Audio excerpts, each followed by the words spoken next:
In the letter, Randolph Scott admitted everything. He leaves behind that alters everything. You think you know Randolph Scott, right? The rugged cowboy, the silent stoic, the poster boy for "Don't mess with Texas." But what if I told you the real Randolph Scott spent his final days penning a note that blew the lid off his entire career? It turns out the cowboy who never flinched on screen lived a double life. For years, fans of legendary actor Randolph Scott have been captivated by rumors and whispers surrounding his unexpected death. In 1987, the Hollywood legend died with a secret. And the secret led to rumors that swirled for years. That's not some tabloid fantasy. It's a handwritten confession that even his closest friends didn't see coming. Was Scott truly the hero we knew, or a man trapped by his own myth? Join me as we peel back Hollywood's most polished image to uncover the man behind the hat. And trust me, the truth is juicier than any six-shooter showdown. Who was Randolph Scott, the Hollywood golden boy? You think you know Randolph Scott, Hollywood's bulletproof cowboy, the stoic stallion of the silver screen who never broke a sweat under pressure, let alone character. But what if I told you the clean-cut legend? The man your granddad probably modeled his handshake after was carrying a secret so personal, so off-brand. It couldn't be whispered until after his death, and the kicker is that he left it in a note. A real one, written by his own hand. Suddenly, all those dusty reels and cowboy hats don't look so simple anymore. Let's rewind. Before that note ever saw the light of day, Randolph Scott was the definition of Hollywood's all-American dreamboat. Chiseled jawline, towering height, baritone voice that could calm a horse or command a bar fight. Scott wasn't just a movie star. He was a symbol. And let's be real. In a studio system that built gods out of men, Randolph was Zeus in a Stetson. He rose to fame in the 1930s and 40s, headlining dozens of westerns that basically turned into a cultural template. Films like Ride the High Country, 7 Men from Now, and The Tall T weren't just box office hits. They were blueprints for American masculinity, silent, sturdy, morally unshakable. Randolph didn't flinch, didn't sweat, and didn't gossip. He was the cowboy who came in, handled business, and rode off like he never needed a therapist. Think of Clint Eastwood before Clint Eastwood got cool. And Hollywood loved that about him. Studios paraded him around like a trophy buck. He was a Republican darling, devoutly Christian, and famously straight-laced. No scandals, no drama, not even a parking ticket out of place. He married once, adopted 2 kids. He retired at his peak and spent his golden years golfing in Beverly Hills. Like, could it get more picture perfect? But here's where the airbrush starts to fade. Because despite this spit-polished image, rumors swirled, whispers that didn't fit the press releases. Randolph Scott, America's square-jawed cowboy, lived with Cary Grant for over a decade, not as a roommate, not as a temporary crash pad, but as something far more cozy. They shared a beach house in Malibu, a mansion in Los Feliz, and plenty of long afternoons in matching swim trunks by the pool. Oh, and dozens of staged photo shoots that looked less like PR stunts and more like honeymoon albums.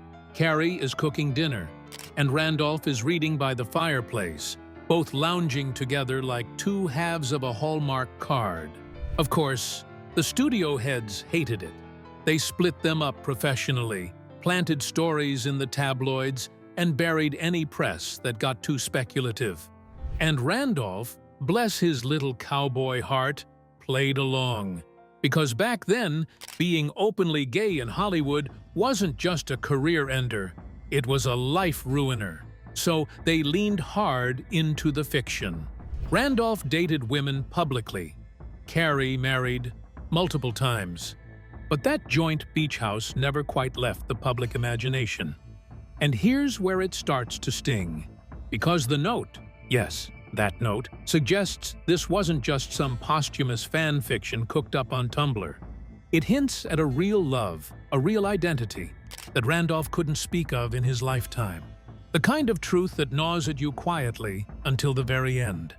We'll get to that note in the next segment, but let's just say, it's not the kind of thing you scribble lightly. So now we're sitting with this weird emotional whiplash. On one hand, he was the face of old-school American virtue. On the other hand, maybe he spent his entire life hiding who he really was to protect that very image. And that's why this matters. Because we're not just talking about some actor from the 1940s, we're talking about how history erases people, how it locks them into a box, slaps a label on it, and throws away the key. Randolph Scott wasn't just a movie star. He was a man living two lives. And the note? It might just be the only honest thing he ever got to say in his own words. You start to wonder, how many others were out there like him? How many leading men smiled for the cameras while quietly dying inside? How many love stories got bulldozed for a studio press release? The deeper you dig into Randolph's life, the clearer it becomes. The story Hollywood sold us wasn't the story he was living. So when you see those black and white reels of Randolph riding off into the sunset, remember, he might have been riding away from something too, something real, something sacred. And maybe, just maybe, that note was his final ride toward the truth. Now, buckle up, because in the next segment, we're cracking open that letter. And trust me, the man behind the legend had a lot more to say than yeehaw. Team Forbidden Love versus the studio machine. Pick your side. What Hollywood buried in Bachelor Hall is more explosive than any Western showdown. Buckle up as we're exposing the actual Bachelor Hall secrets they went to extreme lengths to keep quiet. The house, the life, the secrets. All right, let's dive into the hidden love story that redefined Randolph Scott's legacy. One that had nothing to do with horses or shootouts. Enter Cary Grant, Scott's co-star and the other half of Hollywood's most scrutinized roommate arrangement. These two didn't just share a fence line, they shared a Malibu beach house for over a decade, fueling tabloid speculation that still lingers today.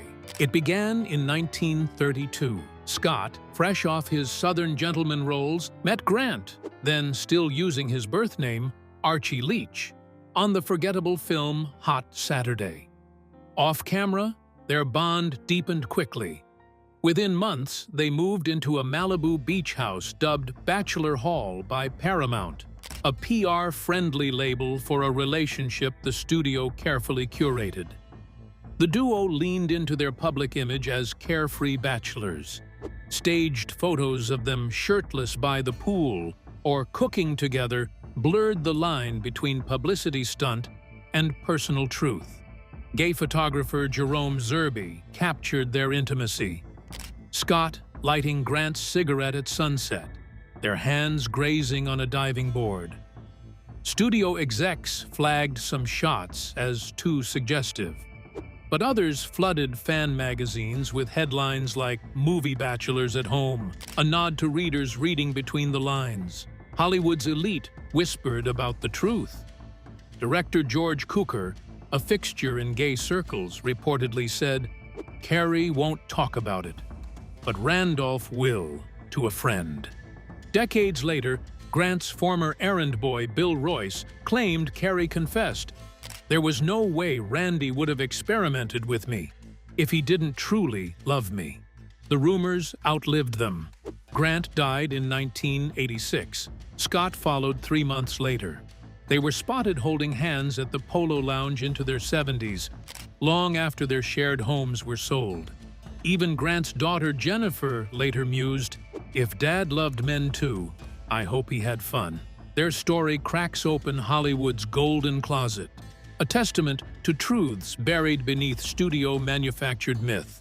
Whether lovers, soulmates, or something in between, their bond lives on in staged photos, whispered confessions, and a deathbed note that might have rewritten history. The note is found. All right, folks, this is the moment you've been waiting for. The note that rewrote Randolph Scott's story. The one that turned Hollywood's golden cowboy into a man scrambling to tell his truth before the credits rolled. Let's cut through the studio spin and dive into the bombshell confession that even TMZ couldn't have scripted better. Picture this. It's 1987. Randolph Scott is 89 years old, lying in a hospital bed, his body failing, but his mind as sharp as a Bowie knife. A nurse leans in, adjusting his pillow, when suddenly he grabs her hand, not for comfort, not for morphine, but to spill a secret he'd buried for decades. "Tell them," he whispers. "Tell them about Carrie. Tell them we lived as we had to." Now, let's freeze right there, because this alleged deathbed confession is the note. Not scribbled on paper, but seared into memory. A nurse's testimony, buried in biographies and denied by Scott's family, but whispered like gospel in Hollywood's underground. And honey, if that doesn't give you chills, you're wearing a thicker Stetson than Randy ever did. But here's the kicker. For years, fans speculated about a literal note, a handwritten letter tucked in a vault, maybe even a studio memo.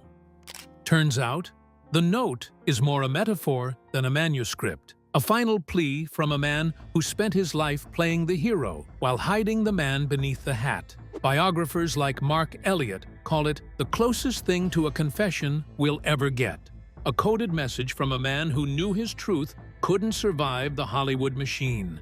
So what's in this so-called note? Let's break it down line by line. Line 1. Tell them about Carrie. Carrie Grant, the name that haunted Scott's legacy. The two weren't just roommates. They shared a Malibu beach house for 12 years, swapping vows with heiresses while still keeping keys to each other's back doors. Studio publicists called it a friendship, but gossip queen Hedda Hopper snorted, "Whom does he think he's fooling?" Line 2. We lived as we had to. Translation?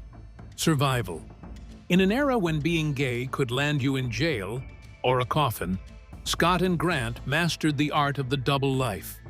Behind closed doors, director George Cukor, a fixture of Hollywood's gay parties, reportedly joked, "Carrie won't talk about it, but Randolph will," to a friend.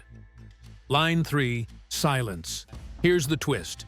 The note's loudest statement is what it doesn't say. No grand love declaration. No apology. It's just a weary acknowledgement of a life half-lived. And that's what guts you. Because if even Randolph Scott, the man who defined American masculinity, couldn't speak his truth openly, how many others were suffocating under the same star-spangled lie? But wait, how did this note come to light? Buckle up. In 2017, a documentary called Scotty and the Secret History of Hollywood dug into Scott's rumored ties to underground gay networks. A former nurse, to protect her identity, claimed Scott confessed his relationship with Grant days before his death. The family denies it, calling it tabloid trash. But Hollywood insiders like biographer Scott Eyman say the timing adds up. Grant died just 3 months before Scott, as if their fates were tangled tighter than a lasso. Now, let's get emotional. Was this note about love? Regret? Or is it just exhaustion from a man tired of wearing a mask? One thing's clear. Scott's confession, real or rumor, flips his entire legacy. The cowboy who rode into the sunset was really riding away from a truth he could only whisper on his deathbed. And here's the mic drop. This isn't just about Randolph Scott. It's about every Hollywood icon who lived a lie to sell a dream. The note? It's a key to a golden closet, jam-packed with secrets the studio bosses thought they'd buried. So the next time you watch Scott stare down a villain in Ride the High Country, ask yourself, who was the real outlaw? Ready for the fallout? Hollywood's golden cowboy just dropped his deepest secret, and the world exploded. I've unearthed the whispers, the tears, and the triumphant cheers that followed. Buckle up for the raw reactions, the stunned silence, and the vindication that changed everything. Fallout and fan reactions. So, the note was real. Randolph Scott's long-buried truth. Finally, irreversibly, out in the open. For decades, he'd played the stoic cowboy. That man, of course, is Randolph Scott.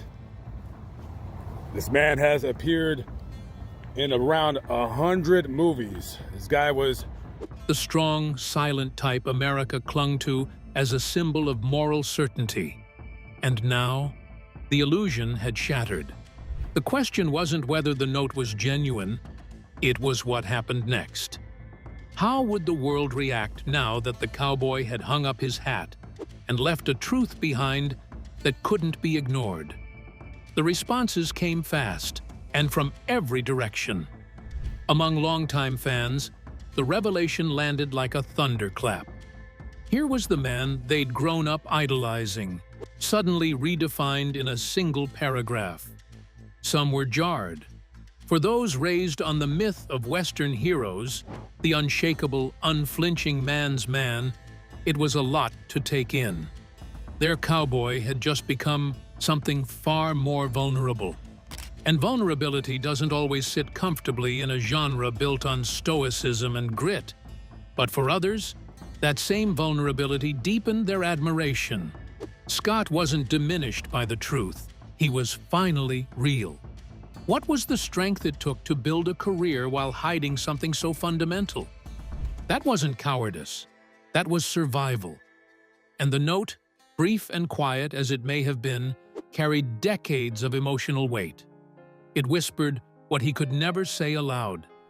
And in doing so, it gave fans a rare, unscripted glimpse into the man behind the legend.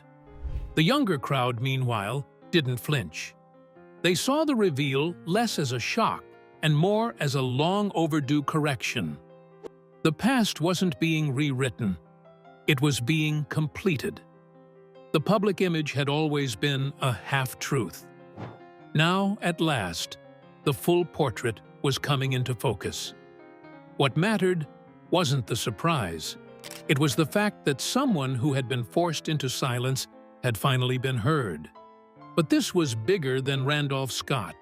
The moment his truth surfaced, another name was instantly thrust back into the spotlight: Cary Grant. You didn't need a conspiracy board to connect the dots. Hollywood's most charming leading man had shared a home, a life, and, many now believed, a love with Scott. The note didn't just confirm Scott's story, it reignited every whisper that had ever circled around Grant. Of course, the speculation wasn't new. The beach house, the photo spreads, the shared holidays. People had been piecing this puzzle together for years. But now, with Scott's own words floating into the public record, the tone shifted. It wasn't tabloid gossip anymore. It was a legacy. And suddenly, the idea of these two men quietly holding on to each other in the margins of movie history felt not just plausible, it felt inevitable. For many in the LGBTQ+ community, the note felt like a long overdue exhale, not because it proved anything, but because it validated decades of suspicion that had always been met with denial or mockery. It wasn't about turning every old movie star into a closeted icon. It was about recognizing just how many had been forced to hide in plain sight. The glamour of old Hollywood came at a cost, and that cost was often authenticity. And make no mistake, There was grief in that, too. Scott's revelation wasn't just a victory. It was a quiet tragedy. He'd gone a lifetime without being able to speak his truth. Even in his final act, he'd left it in a note, entrusted to strangers, unable to say it aloud. That silence, enforced by an industry that polished its stars like trophies, was the real heartbreak. The note wasn't just a confession. It was a window into all the things he could never have. Naturally, the industry had thoughts. Celebrities, critics, and cultural historians weighed in. Some praised the honesty. Others lamented how long it had taken for that honesty to emerge. Hollywood historian Scott Eyman nailed it when he said, "It's a tragedy that someone as talented as Scott had to hide his true self, but it's also a victory that we now know the full story." A single sentence that captured the whole messy, beautiful contradiction. There were no red carpets rolled out for posthumous truths, no studio-issued apology tours, but something shifted. Scott's image, once ironclad and immovable, began to soften. He was still the cowboy, still the hero.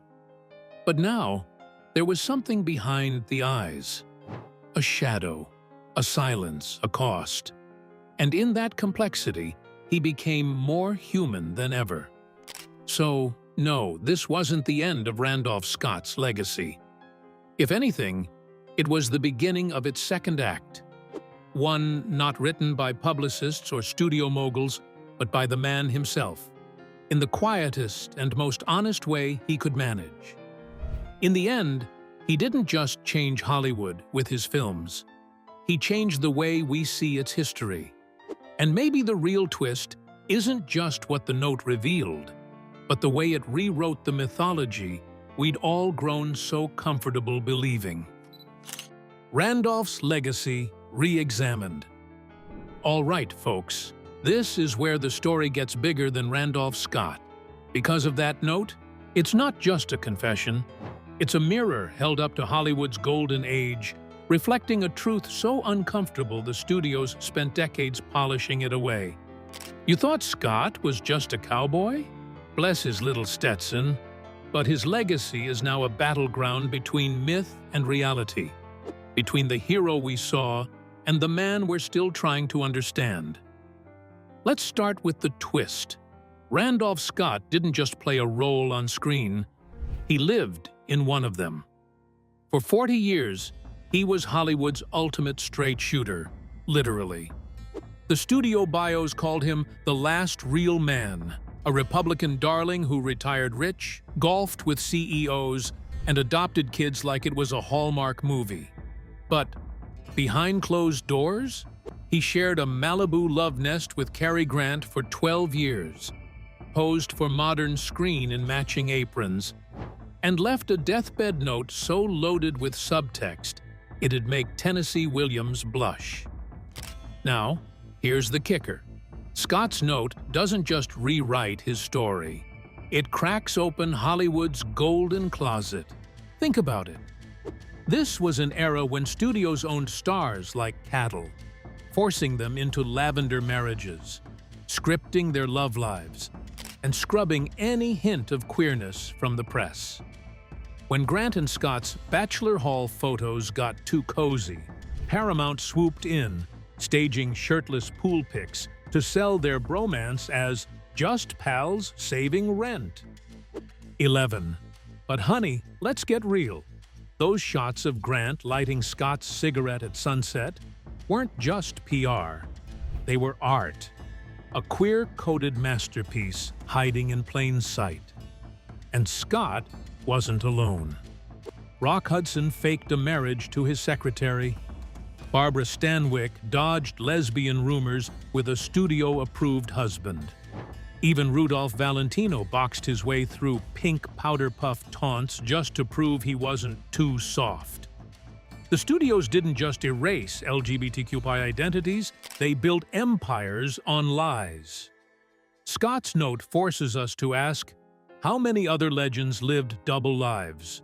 Their truths buried under contract clauses, and fan mag fluff. But here's where it gets personal. Randolph Scott didn't just hide his truth. He weaponized it. His stoic cowboy persona wasn't just acting, it was armor. In a town where being gay could end careers, Scott played the ultimate role. The Southern gentleman, the war hero, the man so squeaky clean that he made John Wayne look like a frat boy. Yet behind that granite facade, a guy who held hands with Grant at the Polo Lounge in their 70s, who wept when Grant died, and who, according to his nurse, whispered Carrie's name with his final breath. Talk about method acting.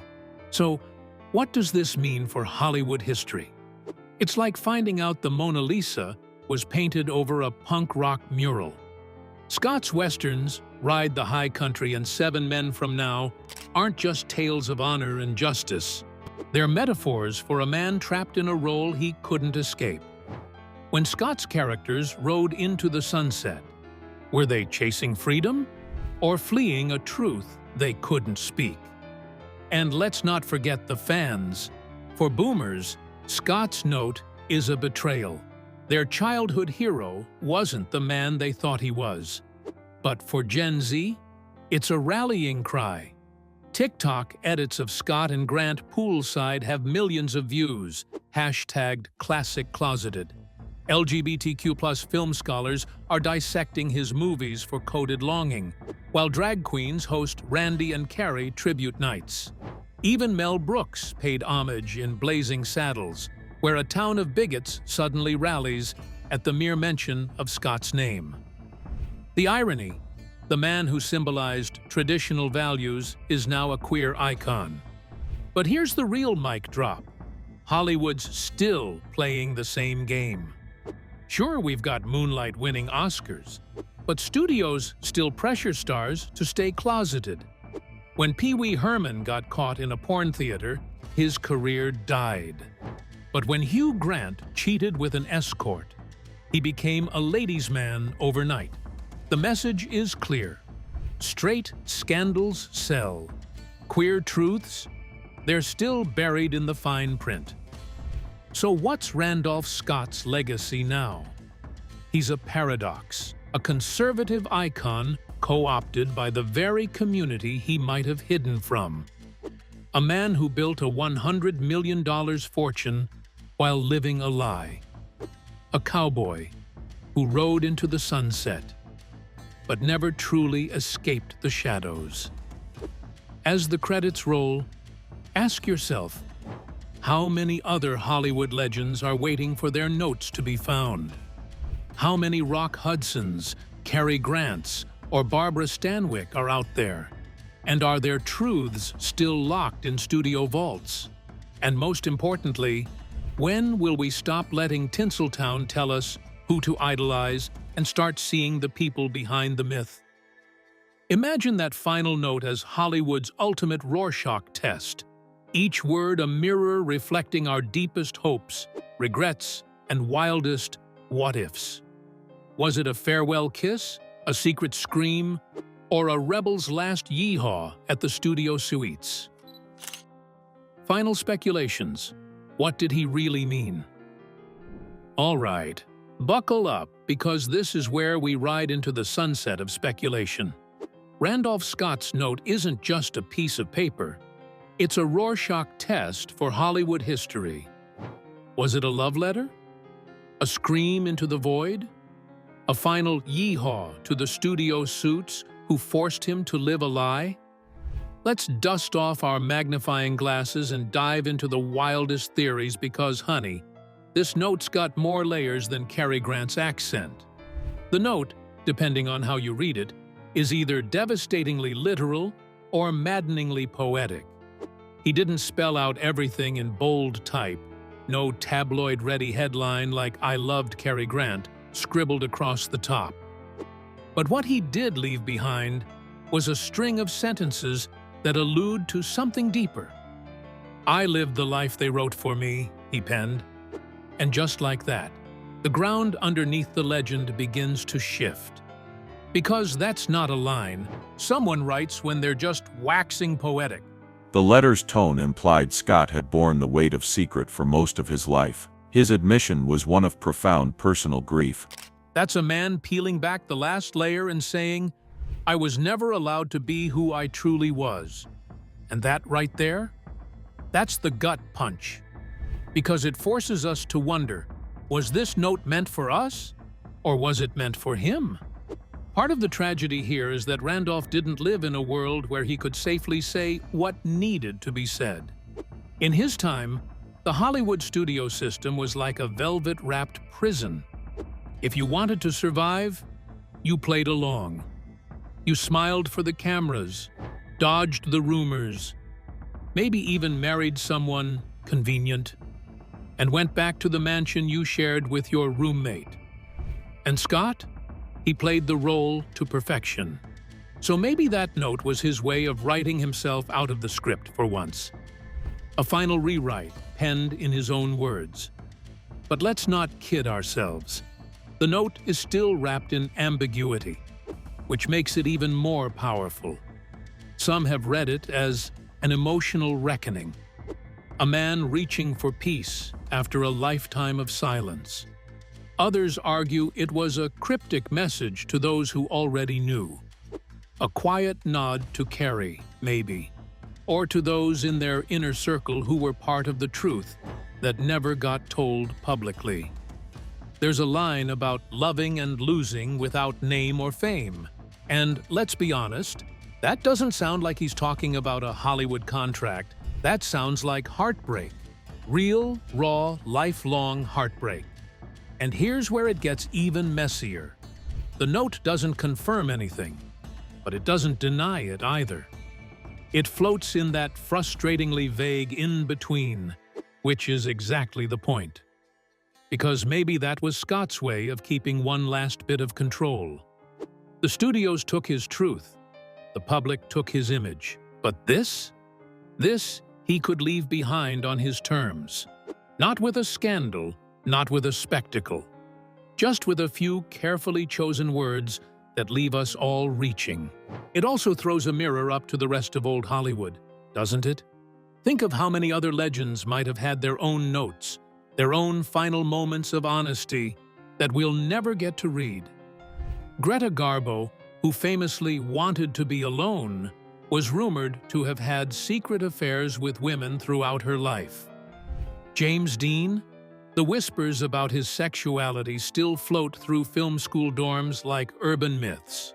Even Cary Grant, Scott's on and off housemate for over a decade, denied everything while hinting at something more in interviews that aged like riddles. And maybe that's the bigger heartbreak. How many of them never got to speak their truth at all? Scott might have been one of the few who, even in coded words, tried to. Not because he owed it to the world, but maybe because he owed it to himself. After decades of being cast as the upright cowboy, the moral compass of the West, maybe he finally wanted to say, that wasn't the full story. And let's not ignore the timing. The note surfaced long after his death, which almost confirms the suspicion that this wasn't a public letter. It was a private reckoning. There's power in that. It's like finding your grandfather's diary and realizing he had a whole second life you never knew about. It changes everything. But instead of being angry, you feel this rush of admiration because it takes courage. Real, quiet, soul-deep courage to tell your truth when no one ever asked for it. So here we are, left holding a letter that doesn't spell anything out and yet says everything. A letter that doesn't confirm every rumor, but makes you rethink every headline, every photo of Randolph and Carrie lounging by the pool, and every movie role that now feels a little more like a mask. Maybe the note was a confession. Maybe it was closure. Or maybe, just maybe, it was a love letter disguised as a goodbye. And even if we never know for sure, maybe that's okay. Maybe that's the most honest part of all. Because the truth isn't always shouted. Sometimes it's whispered at the end, tucked between the lines, left behind in a note that was never meant to be found, but had to be written anyway. Randolph's note didn't just crack his myth, it shattered Hollywood's golden closet. As the curtain falls on Randolph Scott's untold confession, remember that every legend hides a story waiting to be uncovered. So next time you watch a classic, ask, who's really riding into the shadows? His final words may never be fully decoded, but they remind us that history's brightest icons often cast the longest shadows,